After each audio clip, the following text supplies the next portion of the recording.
Ginpanginwala ni anay House Appropriations Panel Chairperson kag ako Bicol Party List Representative Zaldy Co ang alegasyon nga mayara sa 13 billion pesos nga insertions sa 6.3 trillion pesos nga national budget sa mga tuig.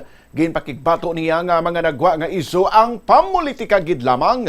Dugang pa niya ang 2025 General Appropriations Act kag ang mga probisyon sini indi personal nga desisyon bangud ginatugutan inisang Kamara kag Senado kag ginpirmahan mismo ni President Ferdinand Marcos Jr.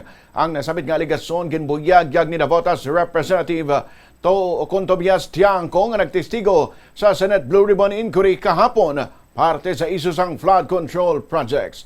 Yari ang kabahin sang hearing.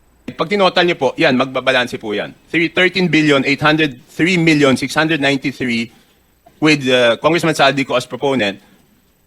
And pag tinotal mo yung district, yung subtotal, 13,803,693,000, Your Honor. For the record, ang binabanggit po nating Representative Zaldy Co, siya po yung chairman ng House Appropriations Committee.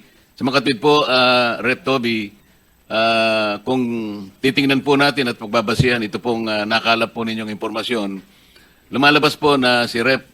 Zaldy Co ay siyang proponent ng halos 13.8 billion. Hindi natin malaman kung ito pinarada o sinagasa. Yun po ba ang ating conclusion? Ano po yung ilang congressman dyan, sabi na hindi amin yan, hindi namin ni-request yan. So hindi na ako nagtanong kung parada yan or sagasa.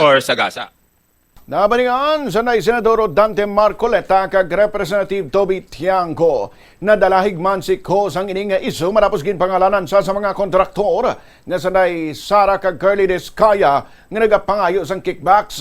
Nauna nga ginkumpirma nga dito subong si Co sa Estados Unidos ng Amerika agud magpabulong bangod sa iyang heart condition nga ginasoprer halin pa sang nagligad nga tuig.